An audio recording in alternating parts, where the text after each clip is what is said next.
Good day, everyone. I am a reporter of Ilongot, Ivatan, and Negrito group. Before I start my discussion, let me introduce my name. My name is Cherel Kamanong. Objective.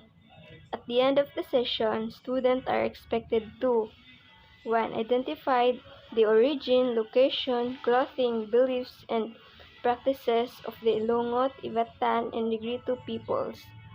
2. Distinguish the uniqueness of the cultures of the Ilongot, Ivatan, and Negrito peoples. 3.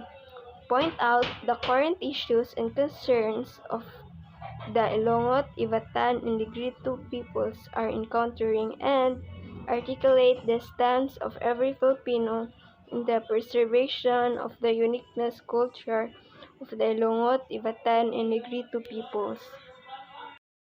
Ilongot. Origin and location. The Ilongot or Ibilao are tribes who inhabit the southern Sierra Madre and Caraballo Mountains on the east side of Luzon in the Philippines, primarily in the province of Nueva Vizcaya and Nueva Ecija along the mountain border between the provinces of Quirino and Aurora. An alternative name of this tribe and its language is Bugkalot. They are known as the tribe of headhunters. So, Bugkalot is their tribe's name. Wild animals such as fruit, ferns, and heart of palm are also gathered for food. For animals protein, Ilongot eat wild pig, in Bisaya, baboy damo, deer, fish, but do not eat the pigs and chicken that they raise for sale to lowlanders. Lowlander, which means a native or inhabit of a lowland region. Clothing. Humble headdress symbolizes status and maturing, and only successful male headhunters are able to wear it. So men are able to wear humble if they engage in headhunting. In Tagalog, pagbugot ng ulo. The Ilongot wear a plain or dark blue or black iron cloth with colored band around the hip. A long red or black band is tied around the hand and no shoes are worn. Their handmade guitars often use human hair for string. Beliefs. Ilongot recognize a range of supernatural beings, including a creator overseer deity associated with the sun as well as an ancestral spirit. They are most concerned, however, with the nature spirit and illness-giving spirit. The most powerful and feared is Agiming, the companion of the forest, guardian of the hunting and head hunting, but also giver of disease. His female counterpart holds dominion over cultivated fields. So they believe that Agiming is the most powerful. Practices. The headhunter of northern Luzon. So recently as 1907, they made a descent on Dopacs, killing people and taking their heads. It is part of their practices to engage head hunting or pagpugot ng ulo. Young men are expected to engage successful headhunt before marriage. Prospective marriage partner usually exchange gifts, work together in the field, and have sex before to get married. Marriages are usually monogamous and cousins are preferred partners. They having one sexual partner and cousins are preferred partner. Uniqueness. Members of the Ilongot tribe are probably the closest things to a real-life Tarzan. Using 30-foot pieces of rattan, Ilongot travel through the thick jungle by swinging from tree to tree. Quite a number, both men and women, had a cross-like pattern tattoo on the forehead around the waist, and they wore band or breast wire or bamboo stained red and wood around with fine breast wire. These bamboo bands were pretty and artistic. such earrings were worn in the upper cartilage of the ear. Issues and preservation. The increased invasion of Ilongot territory by other ethnic groups sparked violent confrontation between the Ilongot and the new settlers. This violence is bound to continue for some time to come. In the Ilongot preservation, the Ilongot headhunting was banned in the Philippines in 1913. As early 2000, many Ilongot people had converted to evangelical Christianity. Ivatan location. The Ivatan people are an Austronesian ethnologistic group native to the Batanes and Babuyan Island of the northernmost Philippines. They are genetically close related to other ethnic groups in northern Luzon but also share close linguistic and cultural affinities to Tao people or Orchid Island in Taiwan. History.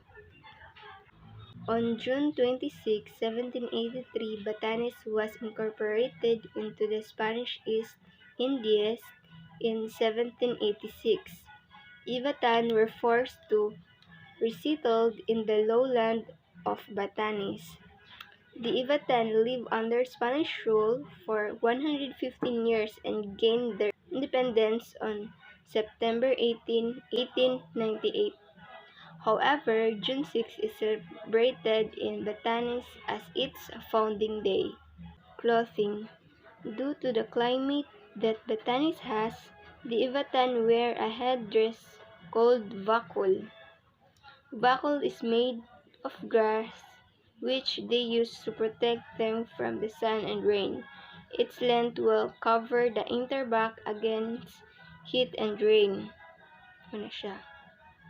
They use it in their daily lives. Beliefs. The Ivatan believe in several superstitions. They also believe in the afterlife, so they bury their dead with some equipment.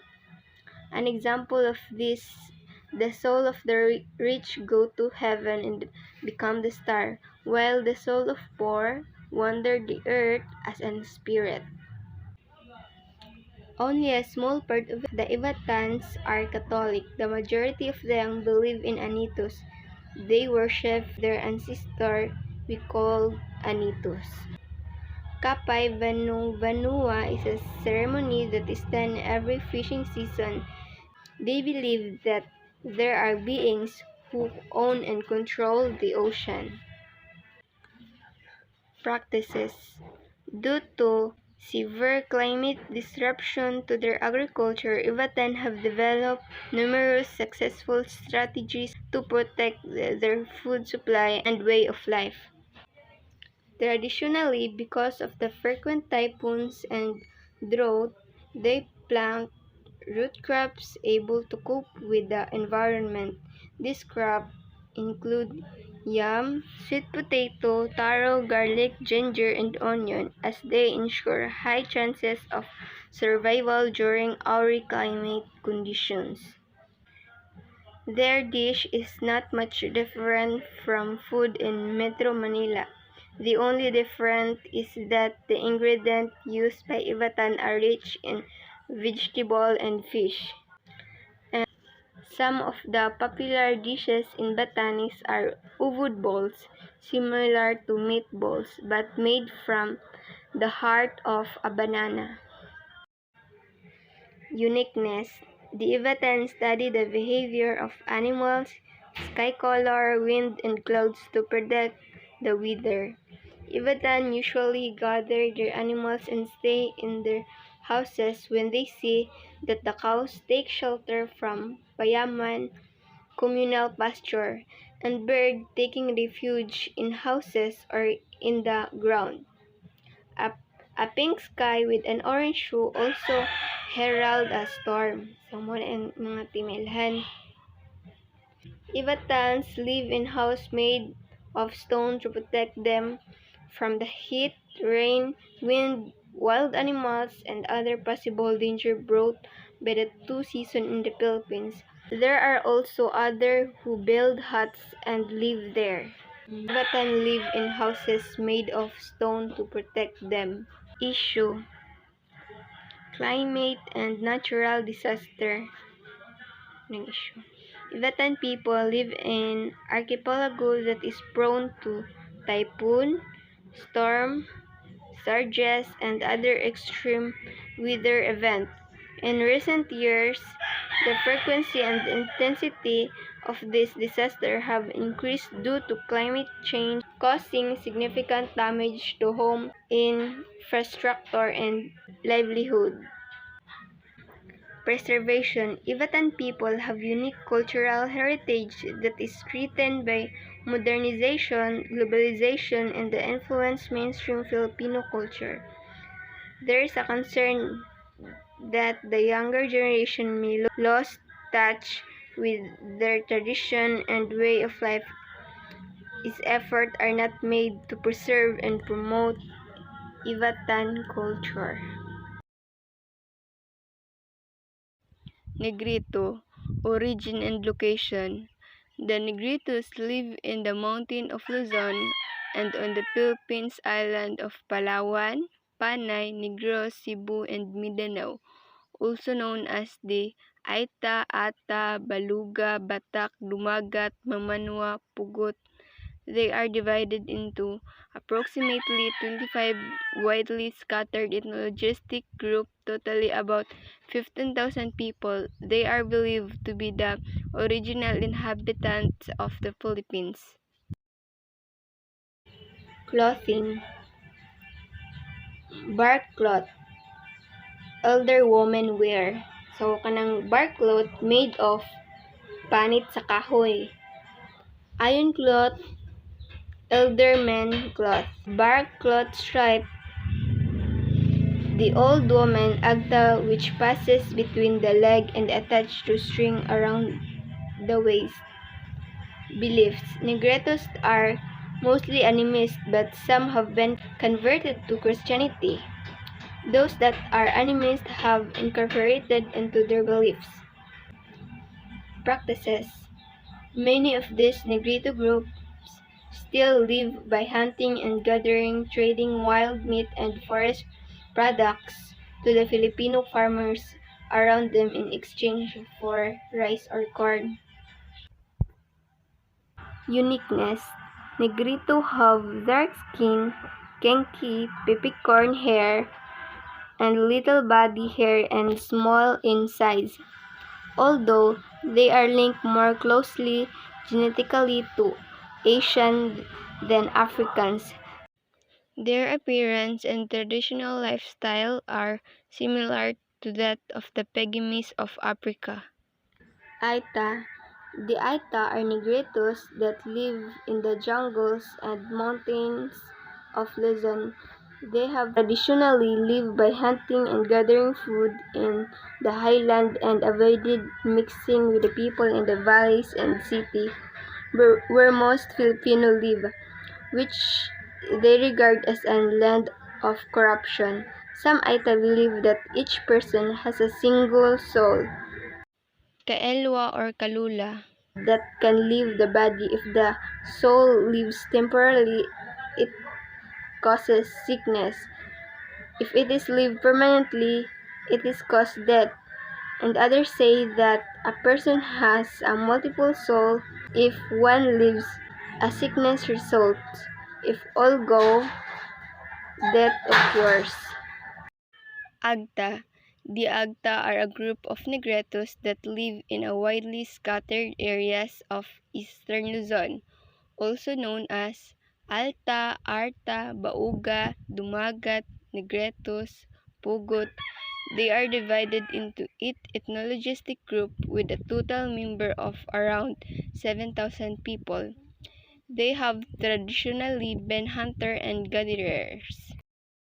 Until the 1960s, Agta men spent much of their time hunting animals such as wild pigs, monkey, and deer with bow and arrow or borrowed homemade shotguns, and Agta groups traded meat from wild animals for starchy foods. issues. The main causes of death among the adult are tuberculosis, pneumonia, homicide, leprosy, alcoholism, and among female applications from childbirth. The general health of the Agda today is poor and malnutrition is rich. Culture preservation. They believe that the unique cultural traditions and practices of the Negritos are an important part of the country heritage and should be protected and preserved for future generations. And that's all. Thank you for listening.